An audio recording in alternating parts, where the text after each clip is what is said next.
मुकेश जो थे वो नॉन कंट्रोवर्शियल हमेशा रहे, है ना। और मुझे लगता है कि वो कोई बहुत ज़्यादा वो नहीं थे, मतलब कि मुझे ये भी मिल जाए वो भी मिल जाए। करीब 900 गाने उन्होंने गाए। हाँ, कोई ज़्यादा नहीं है बहुत गाने, ज़्यादा नहीं है, बिल्कुल लेकिन भी। ये है कि उनके गाने का सक्सेस रेट बहुत है। बहुत ज़्यादा था। वो कॉन्सर्ट बहुत करते थे, और जब उनका निधन भी हो यूएस में हुआ, है ना, 1976 में, हम लोग छोटे थे मुझे याद है।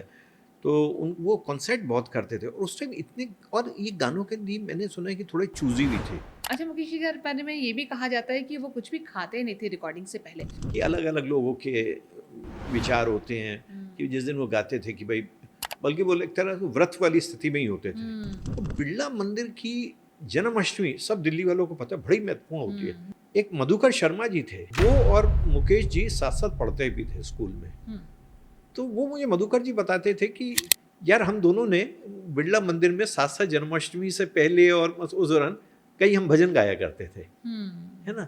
उनकी बहन की जब शादी हुई तो फेरों में विलम्ब हो रहा था, तो वहाँ पे इनको बोला गया कि भैया जो बाराती हैं घराती हैं जो बैठे हैं, कुछ गाने सुना दो, कुछ भजन सुना दो। वहाँ पे एक जो बाराती थे शांता जी, वो बड़े महत्वपूर्ण बाराती थे, वो थे मोतीलाल। उनसे उन्होंने मुलाकात की, उन्होंने कहा यार मुंबई आओ ना, तुम बढ़िया गाते हो, मुंबई आ जाओ। दिल्ली शहर ने उनके साथ बहुत इंसाफ किया, उन्होंने, दिल्ली शहर ने उनको कभी भुलाया नहीं। मुकेश जी की आवाज़ में बहुत ज़्यादा वैरायटी नहीं थी उस तरह से, मुझे लगता है जैसे मोहम्मद रफ़ी वगैरह की आवाज़ जो थी वो कई लोगों के साथ वो फिट हो जाती थी। उन्हें राष्ट्रीय पुरस्कार भी मिला था रजनीगंधा फिल्म में गाने के लिए, कि कई बार यूं भी होता है ये जो मन की सीमा रेखा है। क्या गाना है, क्या बेहतरीन गाना है। गाने मतलब अनगिनत गाने उन्होंने अच्छे गाए हैं, हाँ। है ना, अनगिनत। तो मैं यूं ही नहीं कोई मुकेश बन जाता।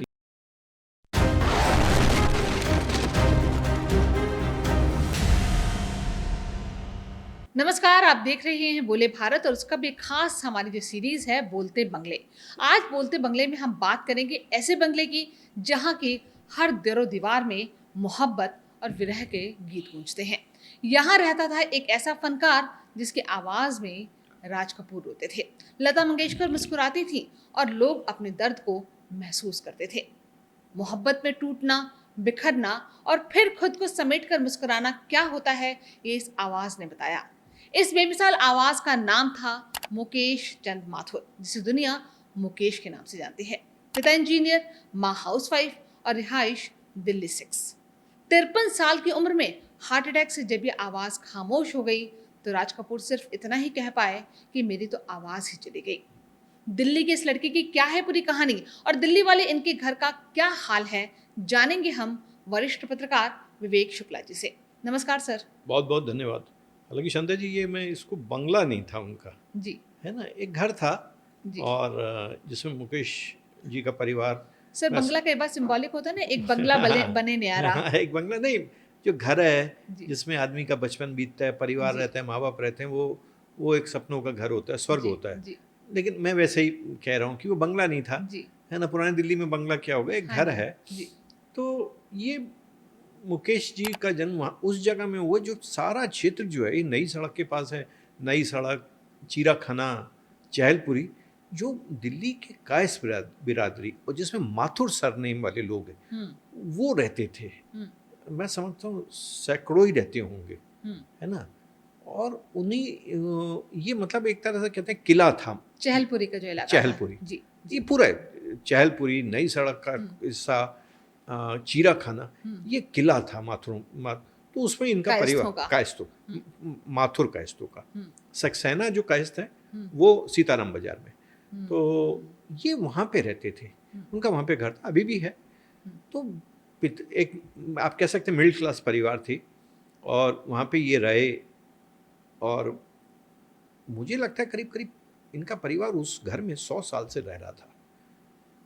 80, 85, 90, 100 साल से रह रहा था। और इनकी जो पढ़ाई हुई, ये मेरे लिए हमेशा एक हैरान करने वाला सवाल है जिसका मुझे कोई जवाब नहीं मिला, कि ये दिल्ली 6 में रहते थे, नई सड़क के पास। और ये नई दिल्ली का जो क्षेत्र है जिसको अब हम मंदिर मार्ग कहते हैं, जो पहले कहलाता था रीडिंग रोड, वहाँ के एमबी स्कूल में पढ़ते थे, जहाँ पे बिरला मंदिर है। यस। जी। तो जहाँ पे बिरला मंदिर है और और वहाँ से कनॉट प्लेस बहुत पास है। कनॉट प्लेस बहुत है, लेकिन वो बिरला मंदिर वहाँ पे दो ही चीज़ें हैं उस सड़क पे। या तो मंदिर है या शिक्षा के मंदिर, स्कूल है, और पे कई मंदिर हैं, है ना। वहाँ पे एक बौद्ध विहार भी है और आगे एक चर्च भी है, एक कालीबाड़ी भी है, कालीबाड़ी भी है और वाल्मीकि मंदिर भी है जिधर वाल्मीकि गांधी जी का मंदिर, रहे, बिल्कुल। और स्कूल तो अनगिनत है, मतलब काफ़ी हैं, क्षमा चाहता हूँ, अनगिनत का नहीं है। तो ये इतनी दूर क्यों आते थे? उस एमबी स्कूल का बाद में नाम हुआ एनपी स्कूल, नगर पालिका स्कूल, और आजकल उसको कहते हैं अब अटल विद्यालय जी। नाम उसका बदला हुआ। और इसी स्कूल में प्रसंगवश बता दूं, मशहूर क्रिकेटर महेंद्र रमन भी पढ़ते थे। जी। निश्चित रूप से बहुत समय, मतलब दोनों का अंतर बहुत था पढ़ने का।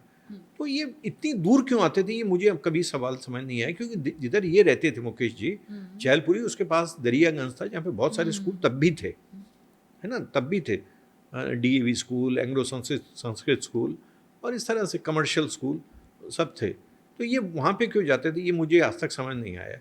लेकिन देखिए, ये भी एक डेस्टिनी होती है कि जिधर आप रहते हैं वहाँ का आप पे असर पड़ता है। तो अच्छा, माथुर परिवारों की जो दिल्ली की खासियत रही, या वहाँ का एक हिस्सा था, घर में थोड़ी संगीत की शिक्षा वगैरह चलती थी, संगीत की क्लासेस, जो माँ जो परिवार की, जो परिवार में जो माँ है या बड़ी बहन है, वो बच्चों को थोड़ा सा जो क्लासिकल संगीत वगैरह की शिक्षा दिया करती थी, वहाँ पे रहता था सब माथुर परिवारों में। तो ये जो उस स्कूल में जाते थे, चलिए वो अब दूर जाते थे, उसका कारण तो अब वो एक अलग है। तो मुझे बहुत सारे लोगों ने बताया कि ये स्कूल के पास ही, जैसे हमने आप ही ने बताया, बिरला मंदिर है। वो बिरला मंदिर की जन्माष्टमी सब दिल्ली वालों को पता है, बड़ी महत्वपूर्ण होती है, भव्य जन्माष्टमी होती है। आप तो उधर रही भी हैं, बिल्कुल, पूरी सड़क ब्लॉक हो जाती पूरे है, सारा इतनी भीड़ होती है वहाँ। पूरा दिल्ली जो है, दिल्ली में जन्माष्टमी और बिरला मंदिर एक दूसरे के प्राय है, बड़ा माहौल बनता है। तो मुझे कई लोगों ने बताया जो इनके साथ उस टाइम थे, एक मधुकर शर्मा जी थे, वो और मुकेश जी साथ साथ पढ़ते भी थे स्कूल में। तो वो मुझे मधुकर जी बताते थे कि यार, हम दोनों ने बिरला मंदिर में साथ साथ जन्माष्टमी से पहले और उस दौरान कई हम भजन गाया करते थे, है ना। तो मुझे लगता है कि इनकी थोड़ा संगीत घर में सीखा, और उसके बाद बिरला मंदिर में जन्माष्टमी, बिरला मंदिर में तो तो बिरला मंदिर में तो प्रतिदिन कोई ना कोई धार्मिक आयोजन होता है ना, भजन वगैरह का कार्यक्रम होता है। तो कहता हम वहाँ पे गाते थे, वो कहते बहुत अच्छा गाता था, और उसके बाद वहाँ पे गाते थे, फिर अपने मोहल्ले में भी गाते थे, और अपने मोहल्ले में गाते थे। तो मुझे लगता है संगीत का माहौल उनका उस तरह से बनना शुरू हो गया था मुकेश जी का। अब अगर ये अपने दरियागंज के किसी स्कूल में होते, या अपने और दिल्ली 6 के किसी स्कूल में होते, तो शायद उनको वो एक्सपोजर नहीं मिलता, है ना। अब सोचने वाली बात है। जब हम पहले भी बात कर रहे थे कि फिर जो इनकी 3 बहनें थीं, राजेश प्यारी, श्याम प्यारी, ये कितने भाई बहन थे सर? ये 3 बहनें और 2 भाई थे, अच्छा, है ना। और ये पूरी 3 बहनें जो हैं, ये तीनों 3 बहनें और भाई परमेश्वरी दयाल, ये सारे नोएडा में ही रहते थे। दिल्ली क्षेत्र को छोड़ दिया था उस घर पर, नोएडा में ही रहते थे। और मुझे लगता है कि अब सिर्फ राजेश जी ही हैं, तो परमेश्वरी दयाल जो इनके छोटे भाई थे वो नहीं है, वो नहीं है। तो ये अगर उधर रहते तो शायद उनको बिरला मंदिर वाला जो एक्सपोजर था वो नहीं मिलता।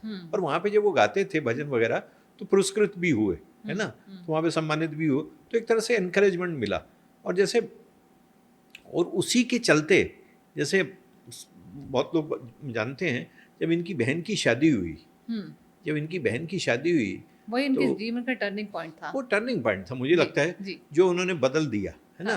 क्या था वो वाकया? वो जो राजेश जी की जो शादी हुई, इनकी बहन थी राजेश प्यारी। पहले दिल्ली में लड़कियों के नाम भी लड़कों वाले बहुत रखे जाते थे, उसके पीछे थे। मैं खुद जानता हूँ, एक मेरे पड़ोस में एक लड़की रहती थी, हमारी बचपन की सहेली, हम बचपन की दोस्त थी, उसका नाम विनोद था, है ना, विनोद था। रमेश भी नाम मैंने देखा है ना, उसके पीछे कारण है, उस पर कभी चर्चा करें, रमेश, विनोद, है ना। तो वो जो उनकी बहन की जब शादी हुई, तो फेरों में विलम्ब हो रहा था, मतलब कुछ पंडित जी आ रहे थे, और फेरों का जो टाइम था वो उसमें टाइम था। तो वहाँ पे इनको बोला गया कि भैया जो बाराती हैं, घराती हैं जो बैठे हैं, कुछ गाने सुना दो, कुछ भजन सुना दो। तुम बिरला मंदिर में जाते ही हो, तो इन्होंने फिर भजन सुनाए, बारातियों का जो है स्वागत करने का इनको। हाँ, तो वहाँ पे सब बैठे, तो शादी उसी घर में हो रही थी, चैलपुरी वाले घर में। तो इन्होंने भजन गाए और सारा हुआ, माहौल बना। वहाँ पे एक जो बाराती थे शांता जी, वो बड़े महत्वपूर्ण बाराती थे। वो थे मोतीलाल। मोतीलाल बॉलीवुड के स्टार बन चुके थे, वो भी आए थे। ही वॉज देयर, है ना। और मुकेश बहुत हैंडसम आदमी थे। अच्छा, आमतौर पर मुकेश बहुत हैंडसम आदमी थे। और देखिए दिल्ली की जो कायस्थ, और बहुत यंग थे तब, मुझे लगता है वेरी 16-17 साल की उम्र में। यस, 17 कितने मतलब आदमी होंगे? यंग हो रहा है, अच्छा है। बिल्कुल। तो अच्छा, Motilal was also very handsome man, extremely handsome man. तो कई पिक्चरों में, मुझे अगर गलती नहीं करता, श्री 420 में क्या एक्टिंग की थी उन्होंने, राज कपूर की बड़ी महत्वपूर्ण पिक्चर थी। तो उन्होंने ये गाना सुना, इनके एक तरह जो था, ये जब गाने गा रहे थे मुकेश जी, भजन गा रहे थे, तो उन्होंने सुना, वो प्रभावित हुए। तो वो जो कार्यक्रम जो था समाप्त हो गया भाई, वो कार्यक्रम हुआ, उसके बाद फेरे हुए। अब जब जाने का समय आया तो वो बारात जो थी आसपास ही जा रही थी, है ना, वो सीताराम बाजार में ही जा रही थी। तो उन्होंने बाद में पूछा कि भैया ये लड़का कौन है ना। वो तो पता ही चल गया था। तो उनको बताया गया कि जो कन्या है, राजेश प्यारी जो है, उसका ही भाई है। हाँ। तो उनसे उन्होंने मुलाकात की, उन्होंने कहा यार मुंबई आओ ना, तुम बढ़िया गाते हो, मुंबई आ जाओ। तो अच्छा, तब तक इनकी नौकरी लग गई थी सीपीडब्ल्यूडी में। सीपीडब्ल्यूडी में इनकी नौकरी लग गई थी। और वो 40s का दौर था, 1940 का दशक था, और दिल्ली में नई नई इमारतें लगभग तैयार हो रही थी, काम वगैरह चल रहा था। तो ये सीपीडब्ल्यूडी में काम करते थे। पिताजी भी इनके सीपीडब्ल्यूडी में ही थे, इंजीनियर थे। हाँ, इनके दादाजी और पिताजी तो अगेंस्ट थे ना इनके फिल्मों में जाने के। ये देखिए ये भी एक बड़ा क्लिशे है कि अगेंस्ट थे। हाँ। देखिए मुझे नहीं लगता ऐसा था, क्योंकि हाँ। वहाँ पे ऐसा होगा कि अगर, मुझे नहीं लगता, मुझे कोई ऐसी जानकारी नहीं है जी।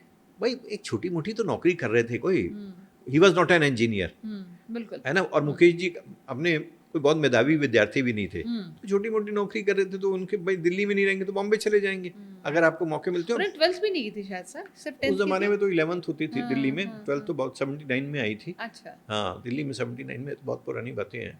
तो वो पढ़ाई वगैरह की, लेकिन उस टाइम नौकरी लग जाती थी, है ना। किसी को बोल दिया कि भैया काम कर लो, लड़का भेज रहा हूँ, तो हो गई, नौकरी हो गई। तो जीवन भर आदमी एक ही पोस्ट पे लगा रहता था, है ना, और उसी में खुश हो जाता था। शादी हो जाती थी, बच्चे हो जाते थे। तो ये देखिए, मोतीलाल बम्बई का एक बड़ा स्टार हो चुके थे, और शोभना समर्थ की बड़े करीबी थे। शोभना समर्थ जानती है ना कौन है? बिल्कुल। आप जानती, नूतन की माँ थी, बहुत बड़ी स्टार थी। और वो तो कहते हैं कि वो जो शोभना समर्थ अपने हस्बैंड को छोड़ के इनके साथ ही आ गई थी, या ये उनके साथ आ गए थे, जो उस जमाने के लिहाज से बहुत बड़ी बात थी। That's another story. तो ये जो थे, तो एक तरह से कहते हैं कि मुंबई में जब गए, तो मुंबई में सबसे हमेशा दिक्कत एक रहती है कि यार एक सर छिपाने को जगह मिल जाए। तो इनको सर छिपाने को जगह मिल गई, और भैया आप स्ट्रगल करो। लेकिन इनके सामने एक शर्त भी तो रखी गई थी सर, क्या? जो मोतीलाल ने रखी थी, जहाँ तक मैं पढ़ रही थी, वो ये कह रहे थे ना कि हम आपको खाने के लिए देंगे, हम आपको सर पे जगह देंगे, काम नहीं दिलाएंगे। नहीं, वो तो देखिए बात सही, बम्बई में कोई काम किसी को नहीं दिलवाता। वो ऐसे लोग बहुत कम होते हैं, बहुत लकी फ्यू होते हैं जिनको काम दिलवाने का भी मौका मिलता है, जैसे अमिताभ बच्चन जैसे लोग। अमिताभ बच्चन को 9-9, 10-10 पिक्चरें मिली थी, ऐसे लोग होते हैं। लेकिन इसका मतलब ये मैं नहीं किसी तरह से कहना चाह रहा हूँ कि अमिताभ बच्चन किसी भी लिहाज से, टैलेंट के लिहाज से कम थे, है ना। टैलेंट तो बोलता है, टैलेंट तो बोलता है। उसको आप देखिए, नदी का प्रवाह और प्रतिभा को आप रोक नहीं सकते। नदी का प्रवाह और उसको आप रोक नहीं सकते बाबूजी, है ना। वो तो बोलते, और अमिताभ बच्चन ने दिखा दी है। तो एक आपको हम जगह दे रहे हैं, खाने की व्यवस्था हो गई, छत की हो गई, अब जाओ ना, आप जाओ, तपो, हाँ तपो, है ना। हाँ, धक्के खाओगे तभी बड़े बनोगे। जो आदमी अपनी माँ बाप के साथ आसपास रहता है, वो थोड़ी आगे बढ़ेगा। तो ये मुंबई, तो वहाँ पे जब गए, तो उसके बाद इनको एक तरह से गाने लगे, प्राइवेट महफिलों में गाने लगे। देखिए मुंबई में जो भी लोग जाते हैं, वो प्राइवेट महफिलों में भी गाते हैं, है ना। प्राइवेट महफिलों में जाने का लाभ ये होता है, जब आप गाते हैं तो लोग को पहचानते हैं। जैसे दिल्ली के मुझे कई आकाशवाणी के लोग बताते थे कि भूपेंद्र आकाशवाणी में नौकरी करते थे, तो किसी प्राइवेट महफिल में उनको इन्होंने, ये जो थे बी आर चोपड़ा ने सुना था, बी आर चोपड़ा ने सुना, फिर उन बी आर चोपड़ा और ये जो देवानंद के भाई थे चेतन आनंद ने सुना था। तो चेतन आनंद ने फिर उनको पहला मौका दिया था हकीकत पिक्चर में। वो जो गाना है ना, एक बहुत ही कैफी आजमी का कालजयी गाना है ना, कि हो के मजबूर, है ना, किसने बुलाया होगा। तो वो जो गाना उनको मिला, उसमें वो मोहम्मद रफ़ी के साथ गाते हैं वो गाना, और किसी भी तरह से वो कमतर नहीं है। तो वही आपको एक मौके मिल जाए, एक आप अपनी छाप छोड़ते हो फिर आगे बढ़ते रहते हो। तो बॉलीवुड में कोई वो नहीं है, वो शॉर्टकट नहीं है।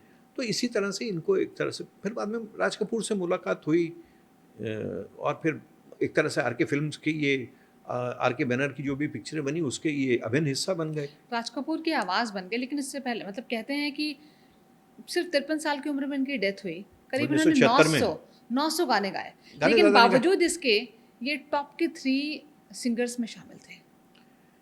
ऐसा उनकी आवाज़ का कमाल था, ऐसा उनका जादू था। लेकिन ये जो लोग, लेकिन उन्होंने कंसर्ट बहुत करते थे ये लोग, ऐसा नहीं है कि वो कंसर्ट बहुत करते थे। और जब उनका निधन भी हो यूएस में हुआ है ना, 1976 में, हम लोग छोटे थे मुझे याद है। तो वो कॉन्सर्ट बहुत करते थे, और उस टाइम इतने, और ये गानों के लिए मैंने सुना है कि थोड़े चूजी भी थे, है ना, ये सारे गाने नहीं गाते थे, है ना। जैसे लता मंगेशकर या रफ़ी साहब ने तो अन्य भाषाओं में बहुत सारे गाने गाए हैं, ये इतनी भाषाओं में, ये हिंदी और कुछ और भाषाओं में ही होंगे, तो चूजी थे। तो अगर आप देखेंगे इनके करियर पे नज़र डालेंगे तो इन्होंने राज कपूर और मनोज कुमार के गाने मुख्य रूप से गाए हैं, और जिसमें बहुत सफल हुए। लेकिन कंसर्ट्स तो इन्होंने बहुत किए हैं, जी जी, बहुत किए। दिल्ली में बहुत आते थे ये, दिल्ली में चैंसफोर्ड क्लब में ये बहुत आते थे। तो ये मतलब गाने तो गाते ही थे। देखिए आपकी रोजी रोटी तो गाना ही है ना, आपकी रोजी रोटी तो गाना ही है। तो और इनके ऊपर एक शुरू में ये भी एक वो लगा कि साहब ये के.एल. सहगल की आवाज़ है, नकल करते हैं। हाँ। और वो एक तरह से था, उससे ये मुक्त हुए इन्होंने जब गाने गाए, और गाने तो इनके एक से बढ़कर एक है ही, है ना। और भारत के जो ऑल टाइम ग्रेट्स जो सिंगर्स हैं, मेल सिंगर्स, उसमें इनका नाम हमेशा शुमार होता है। 3-4 जो भी हैं उसमें इनका नाम शामिल होता है, तो उनका नाम हमेशा शामिल होता है। सर, राज कपूर की आवाज़ कैसे बने? कौन सा ऐसा गाना था जिसने इनको, उनकी पूरी पहचान बदलती, इनको रातों रात जो है कहते हैं सुपरहिट बना दिया? देखिए मुझे लगता है कि राज कपूर से ये जो जुड़े आर के फिल्म से, ये इनके 5-6 लोगों की एक जोड़ी थी। एक शैलेंद्र थे, हसरत जयपुरी थे, है ना, शंकर जयकिशन और राज कपूर जी। तो ये जितनी भी पिक्चरें बनी शुरू में, है ना, आग बनी, श्री 420 बनी, है ना, जिस देश में गंगा बहती है, उसके जितने भी गाने इन्हीं लोगों ने मुख्य रूप से गाए। और फिर आगे फिर आप भाई जब एक आदमी एक ही व्यक्ति के साथ गाए जा रहा है तो उसकी वो आवाज़ ही बन जाएगा। लेकिन उसकी आवाज़ उनको सूट बहुत करती थी, ऐसा लगता था राज कपूर खुद गा रहे हैं। आवाज़ जब सूट कर जाए ना सर, जैसे शाहरुख खान के बारे में भी कहा जाता है। वो मुझे लगता है कि उनकी आवाज़, देखिए मुकेश जी की आवाज़ में बहुत ज़्यादा वैरायटी नहीं थी उस तरह से। मुझे लगता है जैसे मोहम्मद रफ़ी वगैरह की आवाज़ जो थी वो कई लोगों के साथ वो फिट हो जाती थी, है ना। मोहम्मद रफ़ी वगैरह की आवाज़ कई लोगों के साथ, वो शम्मी कपूर के साथ भी बैठते थे। वो शम्मी कपूर जो मतलब बहुत ही बॉइस्टरस किस्म का एक्टर थे, है ना, उनके साथ भी थे। वो दिलीप साहब के साथ भी थे, फिर वो देवानंद के साथ भी थे, है ना, और वो देर तक चलते रहे। फिर उन्होंने ऋषि कपूर के लिए भी गाया। इस तरह से मैं ये नहीं कह रहा हूँ कि मुकेश के पास आवाज़ का किसी तरह से कम थी, लेकिन मुझे लग रहा है कि ये जो किशोर कुमार और मोहम्मद रफ़ी के पास वैरायटी बहुत थी, जो शायद उनके पास उतनी उस तरह से नहीं थी। उन्होंने अपनी जो पहचान बनाई वो आज भी उनके गाने। मैं पहले ही माफ़ी मांग रहा हूँ कि मैं मुकेश जी की कोई तुलना उस तरह से नहीं कर रहा हूँ, कमतर करने की कोशिश नहीं कर रहा हूँ, ना मेरी हैसियत है ये कहने की। मेरा ये मानना है कि उन्होंने उनके साथ ज़्यादा गाने गाए, है ना, तो एक तरह से एक अच्छा कॉम्बिनेशन भी बन जाता है। आपका एक कॉम्बिनेशन भी बन जाता है ना, आपका कंफर्ट जोन किसके साथ है ना, आपका कंफर्ट जोन किसके साथ है। कई लोग होते हैं कि भाई मैं उसके साथ काम नहीं करूँगा। जैसे एक समय के बाद लता जी ने रफ़ी साहब के साथ गाने नहीं गाती थी, तो कोई इश्यू होगा। हालांकि दोनों बहुत अच्छे इंसान थे, लेकिन देखिए अच्छा इंसान भी तो आपस में झगड़ा करता है, मतलब उसकी तालमेल का इशू होता है। तो ये नहीं, मुझे लगता है अच्छा मुकेश जो थे वो नॉन कंट्रोवर्शियल हमेशा रहे, है ना, और मुझे लगता है कि वो कोई बहुत ज़्यादा वो नहीं थे, मतलब कि मुझे ये भी मिल जाए वो भी मिल जाए। वो कंटेंटेड किस्म के आदमी थे, संतुष्ट रहते थे। थोड़े संतुष्ट थे। हाँ। देखिए कायस्तों में भी एक ही मुझे लगता है कि कायस्थ पूरा जो समाज है दिल्ली का, ये संतोषी जीव है ना, ये संतोषी जीव है। और खाना पीना और प्रभु का गुण गाना रात को। अच्छा, ये बहुत मटन खाने के बड़े शौकीन रहते हैं ये दो, हमने जानते भी हैं। तो बेसिकली ये मुझे लगता है ये आपके अंदर का आप किस तरह के बने हुए हैं, है ना, आप किस तरह से बने हुए हैं। ये मुकेश जी के साथ था कि वो कॉन्टेंटेड किस्म के आदमी थे। अच्छा, मुकेश जी के बारे में ये भी कहा जाता है कि वो कुछ भी खाते नहीं थे रिकॉर्डिंग से पहले। जिस दिन उन्हें अपने गाने की रिकॉर्डिंग करनी थी, जिस भी दिन, उस दिन वो ऑलमोस्ट वो सिर्फ लिक्विड पे रहते थे, पानी वो पी दिन लिया, वो लिक्विड जूस पे ही पी रहते लिया। थे। लोग कहते अच्छा, ये लोगों का कई होता है कि अलग अलग लोगों के विचार होते हैं कि जिस दिन वो गाते थे कि भाई, बल्कि वो एक तरह से व्रत वाली स्थिति में ही होते थे, है ना, वो व्रत वाले, वो कोई खाते उस तरह से नहीं थे, है ना, और पीते नहीं, मतलब लिक्विड पे ही रहना होता था। तो ये उन मुकेश जी के साथ रहा। और मुझे ये, और फिर मुझे लगता है कि मुंबई में जब वो गए तो वहाँ पे मुंबई में एक गुजराती महिला से उन्होंने शादी कर ली थी, हाँ, है ना, बिल्कुल। गुजरात, दिल्ली की नहीं थी वो। सरल।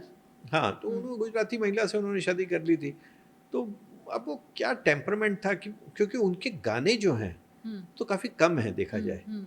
भाई देखिए, उनका करियर अगर 40 के दशक में शुरू होता है, 44-45 से, और 76 तक जाता, 30-31 साल का तो एक्टिव करियर है, उसमें उनके गाने कोई ज़्यादा नहीं है। करीब 900 गाने उन्होंने गाए। हाँ, कोई ज़्यादा नहीं है बहुत गाने। ज़्यादा नहीं है, बिल्कुल लेकिन भी। ये है कि उनके गाने का सक्सेस रेट बहुत है। बहुत ज़्यादा था, उनके बिल्कुल। गाने का सक्सेस रेट बहुत उन्हें है। उनके गाने के लिए शायद नेशनल अवार्ड भी मिला था सर, कई बार यूं भी होता है, वो तो उनको कई रजनीगंधा के लिए। गाने तो उन्होंने बहुत अच्छे गाए। देखिए जी। राज कपूर की जितने, देखिए राज कपूर के गाने कौन लिखता था, एक बात बताइए। शैलेंद्र जैसा कालजयी गीतकार मुझे तो नहीं लगता कोई होगा, है ना, हंसराज जयपुरी।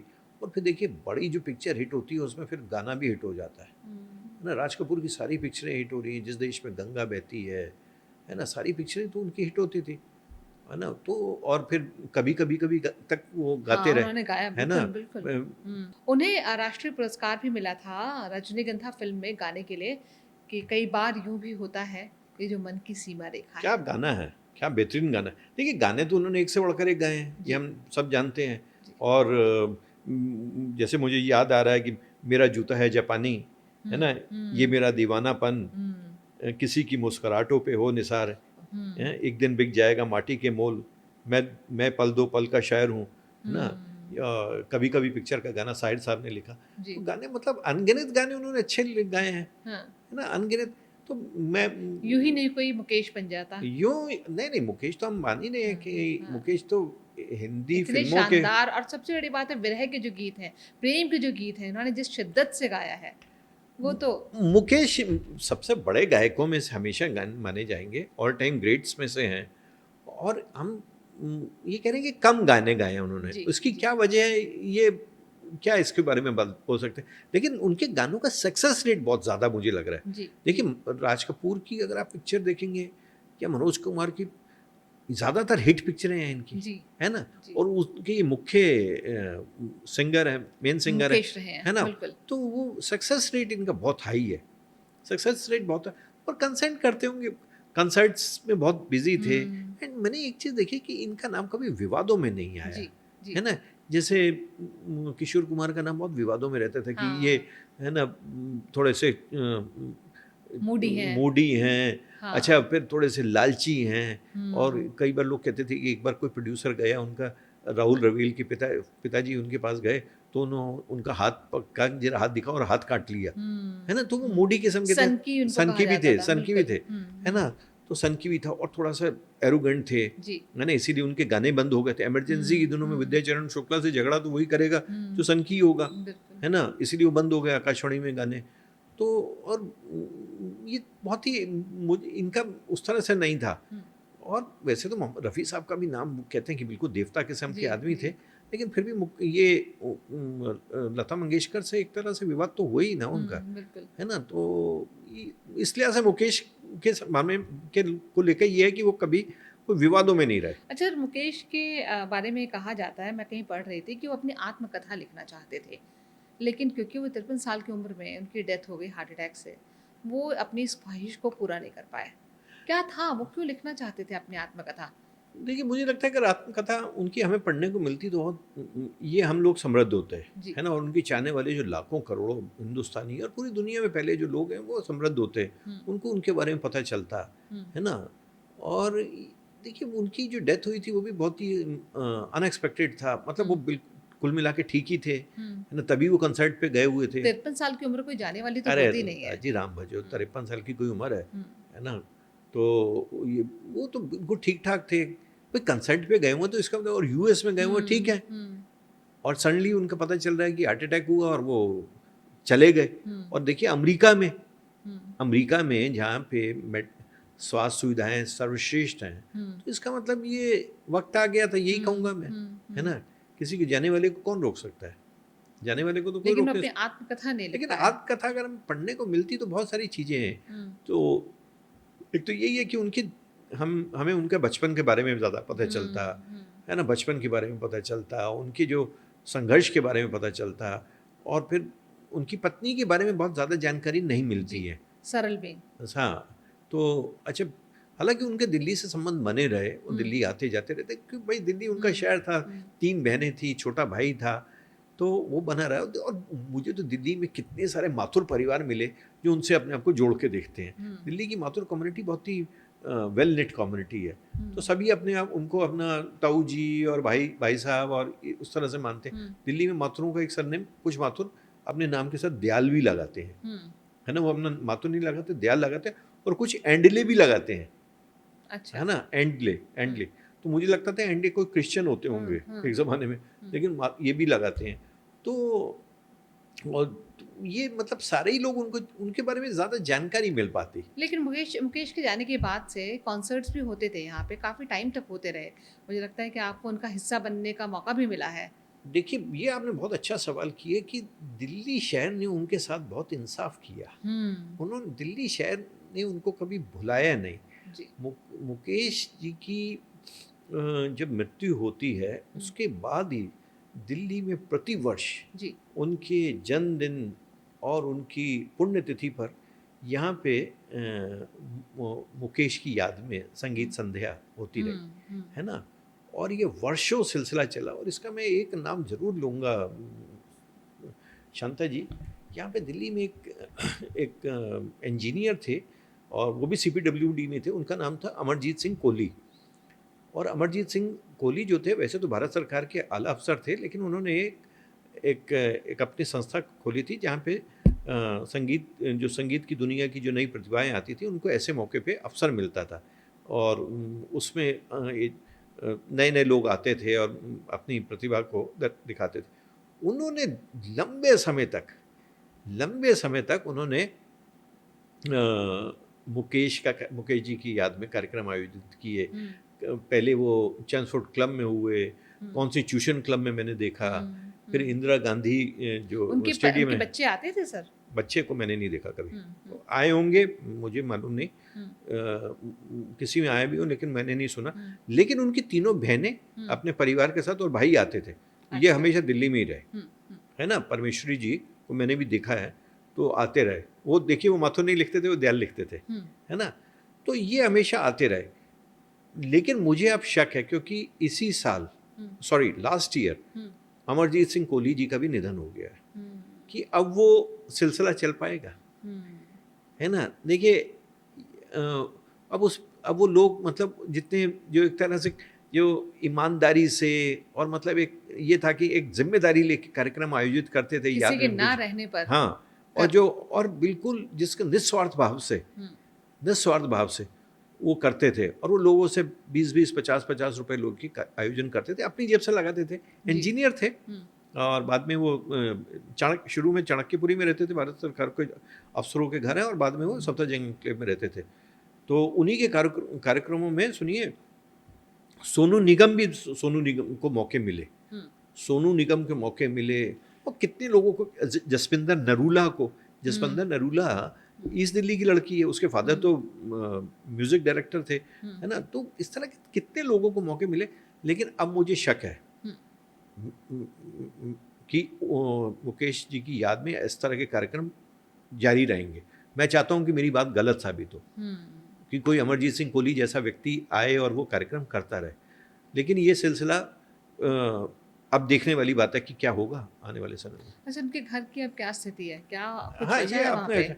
नहीं देखिए, ये बात मैं आप कई बार कह चुका हूँ कि अब दिल्ली 6 में या जो शाहजहांबाद में वही आदमी रह रहे हैं जो आम तौर पे कुल मिला के हम्म, जो बेचारी जिसकी स्थिति वहाँ से निकलने की नहीं है। तो बिल्कुल। मुकेश जी का जो घर है वहाँ पे बिहार और उड़ीसा वगैरह के मजदूर लोग रहते हैं जो वहाँ पे उस काम घर कर रहे में? हैं। यस, भाई वो परिवार को छोड़े हुए तो जमाना हो गया, परिवार कहाँ रहते हैं। हम्म। आप देखिए दिल्ली में आपको दिल्ली 6 में आपको एक बनिया परिवार बड़ी मुश्किल से गिनती के मिलेंगे। हम्म, बनिया परिवार नहीं मिलेगा। जो दिल्ली 6 में कौन लोग रहते थे मुख्य रूप से अमंग हिंदूज, हम्म, बनिए है ना, जो वैश्य जिनको हम कहते हैं, या कायस्थ रहते थे। अब ये कहाँ है? हम्म, मतलब ये जो जो जिसके पास जिसकी थोड़ी सी माली हालत बेहतर हुई वो निकल गया, हम्म, वो निकल गया। अब ये जो माथुर बिरादरी के जो लोग हैं वो दिल्ली के अलग अलग हिस्सों में चले गए। हम्म, सक्सेना जो हैं वो अलग चले गए। देखिए दिल्ली 6 में कायस्थों में 2 लोग रहते थे, माथुर और सक्सेना। सक्सेना। हाँ, तो अब आपको 5 परिवार नहीं मिलेंगे। हालांकि इनके जो अपने कुछ मंदिर हैं जिनसे अपने आप को जोड़ते हैं, मुकेश जी का भी परिवार जो जिन मंदिरों में जाता था, है ना, तो वहाँ पे किसी खास मौके पे चले जाएं तो एक अलग बात है, वैसे नहीं जाते। हालांकि दिल्ली के जो माथुर जो हैं, ये कालका मंदिर के प्रति इनकी आस्था है।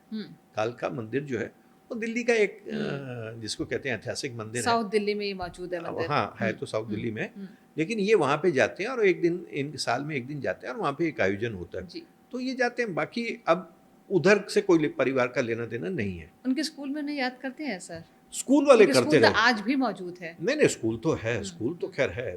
तो स्कूल के इनके दोस्त जो थे उसमें कुछ एक कोको कोला फैक्ट्री के मालिक थे, और फिर एक जैम नाम का एक फ्रिज आता था, फेडरस लॉयड, है ना, उसके मालिक होते थे। कई लोग थे जो इनके साथ समकालीन वगैरह थे, वो इनकी मदद कोहली जी की करते थे। देखिए लेकिन बात ये है ना शांता जी, वो पीढ़ी भी तो चली गई ना, उनके बच्चे बड़े हो गए, है ना, वो उसमें कितनी दिलचस्पी दिखाएंगे, ये एक सवाल है। लेकिन दिल्ली ने उनके साथ, दिल्ली उनको बहुत लंबे समय तक अपना मानती रही। हालांकि वो तो 40s में ही चले गए थे, वो 44-45 में चले गए। भी आते रहते थे। दिल्ली से उन्होंने अपना रिश्ता तोड़ा नहीं। भाई कैसे छोड़ दोगे यार? दिल्ली वाले ही रहे। नहीं, वो तो उनकी पहचान तो दिल्ली वालों की रूप में है, ये कैसे छोड़ दोगे? आपका शहर है। देखिए शहर आपको छोड़ता नहीं है, शहर आपको छोड़ता नहीं, बहुत लंबे समय तक शहर से आपका रिश्ता बना। पहचान आपके साथ हमेशा देखिए शहर की पहचान, भाई अब दिलीप कुमार जब मुश्किल से 7-8 साल के थे तो पेशावर से आए थे, है ना, तो उनको वही कहते हैं कि जी पेशावर का। हालांकि उनको कोई पेशावर में जो भाषा बोली जाती है वो बहुत कम आती थी, हिंदी को। राज कपूर का सारा जीवन मुंबई में है, लेकिन कहते हैं पेशावर के बारे में कहा जाता है। गुलजार साहब, है ना, गुलजार साहब दिल्ली में मैकेनिक थे, आपको पता है, ही वॉज ए मैकेनिक इन करोल बाग। लेकिन उनकी पहचान जो है कि साहब वो पाकिस्तान से आए। शहर आपको छोड़ता नहीं है भाई साहब, शहर से आपका रिश्ता एक लंबे समय तक बनता रहता है ना। हमने पिछले भुट्टो वाले एपिसोड में भुट्टो की जो माँ थी, ये बेनज़ीर भुट्टो की पिता की जो दूसरी पत्नी थी बिब्बो, उनका जिक्र करते हुए उनको दिल्ली वाला नहीं बताया था। शहर नहीं छोड़ता आपको। तो मुकेश का जो मुंबई में भले ही नाम कमाया, सारी चीज़ें कमाई, लेकिन वो शहर से आपका रिश्ता बना रहता है, शहर से आपका रिश्ता बना रहता है। वाकई शहर आपको छोड़ता नहीं है। और दिल्ली वो शहर है जिसने मुकेश को, दिल्ली वाले लड़के थे मुकेश, और इस पहचान को मुकेश ने ताउम्र कायम रखा। हालांकि बहुत कम उम्र में वो उस दुनिया को विदा कर गए, बावजूद इसके आज भी उन्हें दिल्ली वाले लड़के के नाम से जाना जाता है। और वो एक ऐसे कामयाब मशहूर सिंगर थे जो चले तो गए, लेकिन उनकी यादें, उनके सुर आज भी हर दिलो दिमाग में रहते हैं और गूंजते रहते हैं। तो सर, बोलते बंगले में आने के लिए और इतनी महत्वपूर्ण जानकारियाँ मुकेश से जुड़ी हमारे साथ साझा करने के लिए आपका बहुत शुक्रिया। बहुत बहुत धन्यवाद। यहाँ पे हमें मोतीलाल का जिक्र करके हमने अच्छा, क्योंकि मोतीलाल भी सुनिए माथुरी थे जी, वो भी माथुरी थे जी। और दिल्ली वाले भी थे वो, मतलब माथुर होगा दिल्ली वाला तो आप कह सकते हैं कि साहब नई सड़क के हो, तो बोलेगा कि हाँ मैं नई सड़क का हूँ। नई सड़क के माथुर। तो चलिए, बोलते बंगले में और बोले भारत में आज इतना ही। जल्द मुलाकात होगी एक और नए पॉडकास्ट के साथ, तब तक के लिए नमस्कार।